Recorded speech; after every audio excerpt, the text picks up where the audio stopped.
welcome to the kitchen. I've been pulling out all the things, ingredients, heart cookie cutters, the cookie dough that was chilling, the oven's on, the windows are steamed up, and we have a recipe to share with you because we love that we get to invite you here into our kitchen and we get to share the fun of life, together. And so down in the description below is the recipe for our sugar cookie frosting.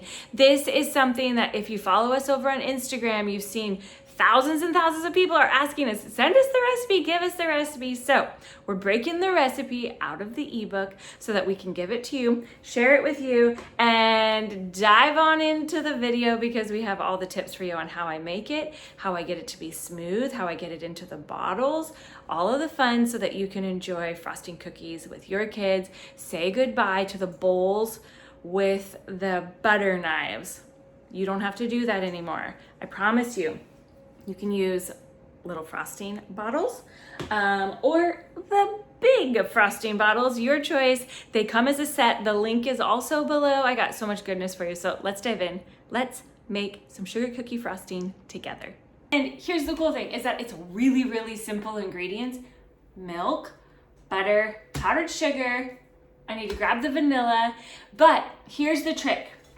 I don't know if you can see that it's steaming. And the butter clearly is melted. Friends, that is the secret to this recipe. Besides the fact that the ratios work really, really well together, the secret to it is that these ingredients, your milk and your butter, are warmed up, because what that ends up doing is it helps your powdered sugar to just like melt into it, so you're not gonna have any powdered sugar lumps. I also suggest just getting a brand new bag of powdered sugar so that the brand new bags don't have moisture that has gotten into it. Once moisture gets into the bag, that is when the powdered sugar will get those it like forms like little tiny balls because the moisture is making it stick together. So have a fresh bag of powdered sugar, warmed up milk, melted butter, and then we're gonna put that all into our mixer and we're gonna just let it get nice and fluffy and whipped up, and I'm gonna show you that. But here's the thing is that you don't have to use the meringue powder and those different ingredients to get your frosting to be really hard. It's really just that you want it to be able to be thick when it comes up to room temperature, when it's no longer warm. So that's why in order to get this to go into the frosting bottles really easily, we need these to be warm, because now our frosting initially is going to be kind of thin, but then as the temperature in the room helps it to like set up more and that butter comes more to like room temperature instead of melted, then the frosting sets up, gets hard, and we are able to actually just put the cookies away in a bin and they don't stick together. Here's what you're gonna add into your mixing bowl. 8 tablespoons melted salted butter, 3/4 a cup warmed milk, let it be a little bit steamy, 2 teaspoons of vanilla, and 2 pounds of powdered sugar. Now remember, get a fresh bag of powdered sugar. You're gonna be happier. You won't have any lumps that won't work out. Then we're gonna put our whisk attachment on and we're gonna beat it. But don't turn it on high initially. You will dust your entire kitchen with powdered sugar. I scrape down the sides once or twice just to make sure it all gets incorporated. Once it's all in there, then I let it whip like this for at least a minute before we stop it and get ready to pour. It's all finished beating up now, and look at the consistency. It feels like that's gonna be too thin, right? It's not, I promise. The reason that it is so thin right now is because your butter is melted and your milk is really warm, which keeps all of it in this thinner consistency. As both of those things come up to room temperature, it's going to harden up and it will be harder to get into your frosting bottles if you don't do it right now. So I like to pour the frosting into a separate bowl in order to mix up the colors. And this is one of the favorite of the gel food colorings, and I'm gonna put the links to all of this stuff in the description below, as well as the full recipe. So if you didn't catch it when we talked through it, it's written down there below. The reason that I like these is because yes, it's a gel, which is awesome. You don't need as much, but also you can just squeeze it out. When they first came out with the gel frostings, they were in these little pots, like a little tiny container, and you had to scrape it out. It was so hard to get it out. And so I don't like the gel if you can't squeeze it in. So you want to be able to squeeze it in. And what I do is I just mix it in there until it's the color that you want, and the gel is so vibrant. The other thing that we love are these frosting bottles, and it actually comes in a set with a couple accordion style and then the taller ones as well. And the reason why I like this set is because this accordion style one is easier for kids because they can just like squish it really easily. I like these taller ones, and it comes as a set, which is awesome because then everybody's happy. So I'm going to put the link to both of them below, but look at how easy it is to pour the frosting into the bottles right now. And that's because right now it's really still warm, but this is actually the consistency that I want it in order to frost the cookies.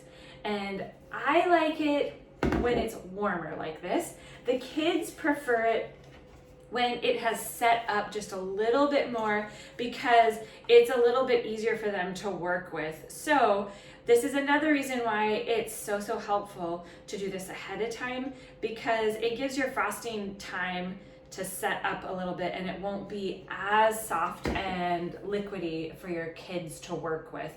But the cool thing about these accordion frosting bottles is that once it is set up in there and it gets pretty firm, it can be a little hard to get it out of this bottle. But out of the accordion bottles, when it firms up, you just squeeze it down like this and it makes it so much easier. So I'll show you in a second once we start frosting our cookies. You want to start with an outline. And like I said, I do the outline so that it's a little bit further away from the edge of the cookie. Whereas if you've seen all of the amazing cookie art, so incredible.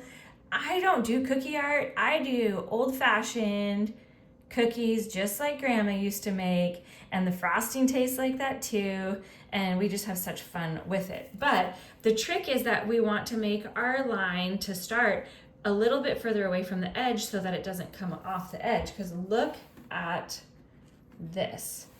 See this one? That's the one that I did where it's up against the edge. It doesn't look awful, but see how it's starting to run off the side? That's what happens if you put your initial line too close to the edge. Gravity wants to just pull it off the side. Now, somebody's going to eat that cookie and be so happy with it because it has tons of frosting on it. No one is going to mind. And now let's do one of our lighter pink colored ones.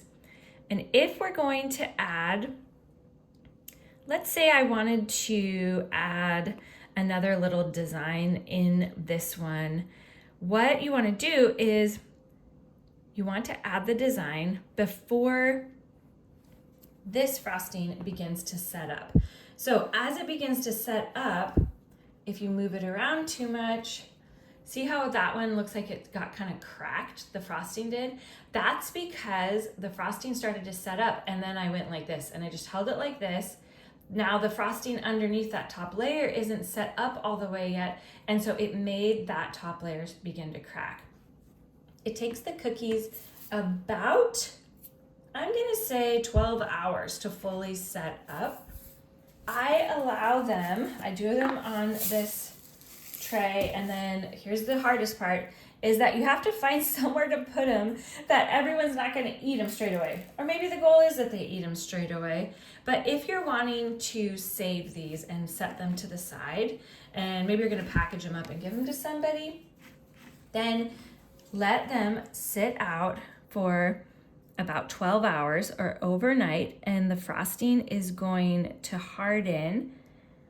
Not hard like hard candy, it's going to get stiff so that it has enough of a candy shell, or the top of it's going to get stiff enough that you will be able to package them. You'll be able to put them in a box to give them to a friend. But it's right now when it is still, it hasn't set up yet, that you want to add anything like this on top. Once it sets up, it won't stick to them. It'll just roll right off. Okay, look at this one. See how my line got a little bit close to the edge and it's starting to roll off? If you want to add another color on top of your base layer, make sure that you do it before that base layer has set up, because then it will just flood together, just like these polka dots. And then we put some sprinkles on because we want them to stick. Once that frosting has set up, the sprinkles won't stick to it. So make sure you add those before it sets up. But when it comes to flooding your cookie, see how the cookies around this one, they look really smooth. You can't really tell that there is an outline, and then I filled in the middle.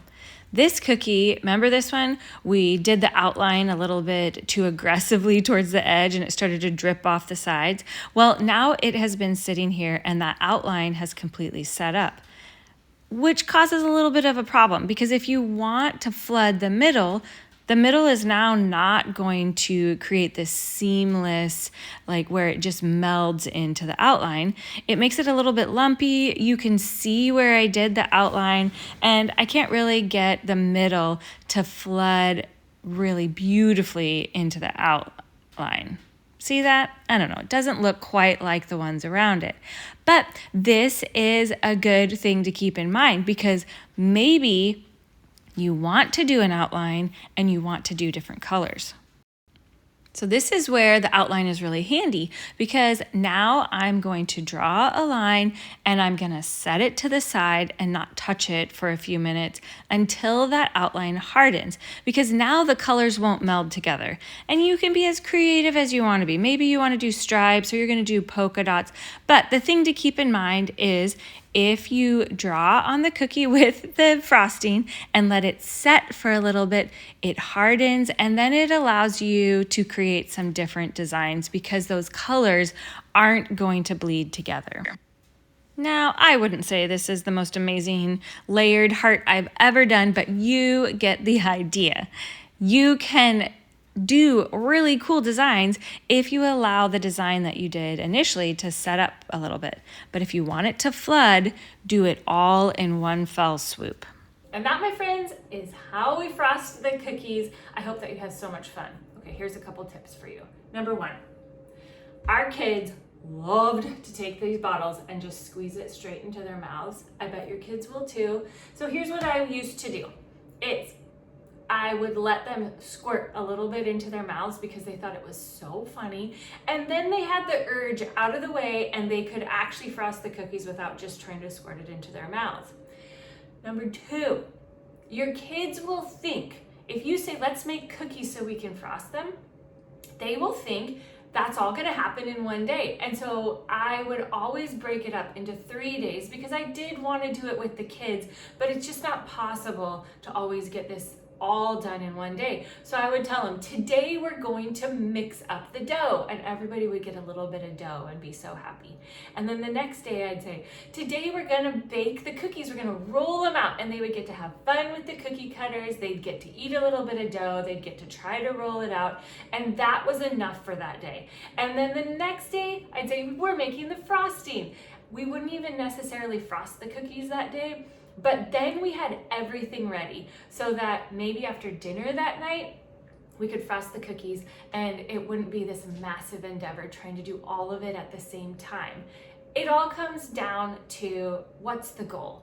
The goal is that we would have fun with our family, that we would make memories together, that this would actually be an enjoyable thing. So break it up into small pieces so that you can enjoy it. And hey, if it means that you need to do it while your kids are napping or while they're in bed tonight, go ahead. do it. The goal is that you could sit at the table together. You could frost the cookies together.